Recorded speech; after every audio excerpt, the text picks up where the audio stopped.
Hello, I'm Dr. Chae, a professor at Ajou University in South Korea. I will briefly present our recent study titled A Comparison of Soft Tissue Outcomes in Skeletal Class 2 Malocclusion, Anterior Segmental Osteotomy versus Non-Surgical Orthodontic Treatment, published in July 2025 in the Korean Journal of Orthodontics. I would like to summarize the conclusion of this paper first as a take-home message.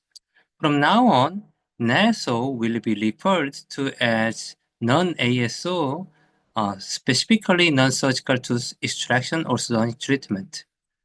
The conclusion here is that if the required adjustment for the upper and lower lips about 4 to 5 mm, ASO is advised, while for modifications of 2 mm, NASO is preferred.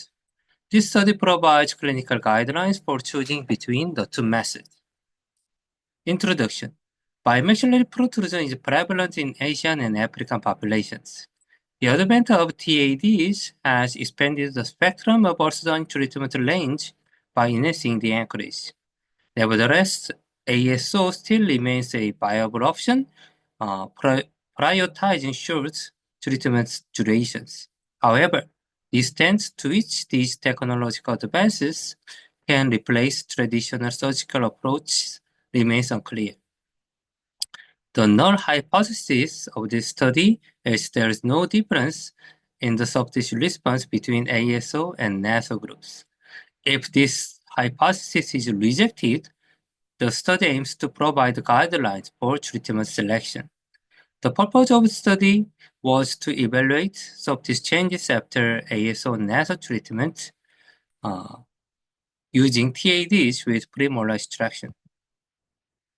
The samples were composed of like this much samples, and supplementary analysis were used using these parameters.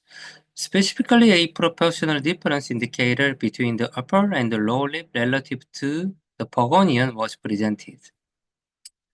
Here is the landmarks and reference lines. In this study, we used the soft tissue profile analysis methods published in this article. In figure 2a, CK line is a line connecting soft tissue Pogonian and the lower lip anterior. The angle between CK line and facial plane is defined as CK angle. And the difference between H angle, which is for the upper lip, and CK angle for the lower lip is named as CKHA, which is actually the soft tissue counterpart to the A and B, and the norm is about -2 degrees. To evaluate lip contour, we also used PBL and cell angle and depth. Please see the details in this article. Result. Leakage in line between the pre and post-treatment changes were more posterior in the ASO group than NASO group about 2 mm. As I mentioned, ASO is recommended for about 4 to 5 mm lip retraction.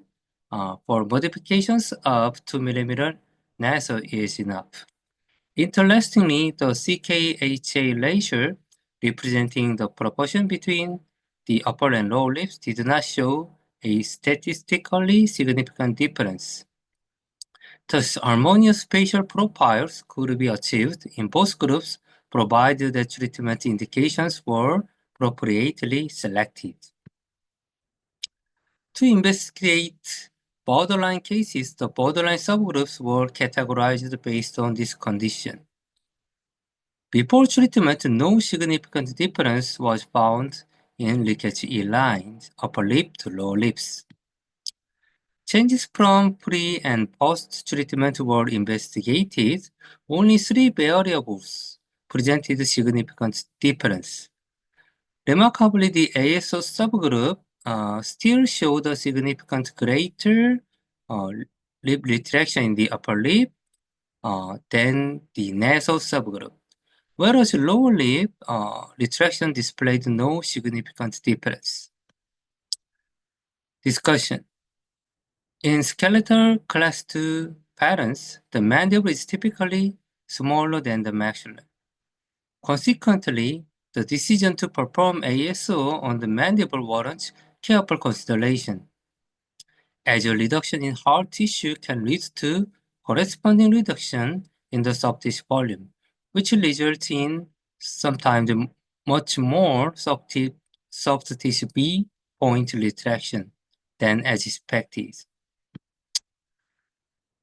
Although not analyzed in this study, an ideal aesthetic treatment plan for patients with class 2 may involve the maxillary ASO and/or the mandibular full arch distalization.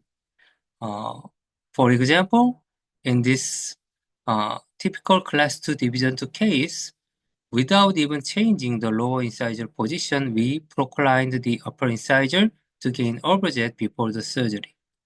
So it is reasonable to normalize mandibular incisor inclination through distalization, interproximal reduction, or expansion and other methods to avoid mandibular surgery in class 2 patients. Here is the conclusion again, adding the last sentence that consider maxillary surgery combined with mandibular orthodontic treatment as the primary treatment planning approach. You can find this article in the Korean Journal of Orthodontics in July 2025 issue. Thank you for the attention.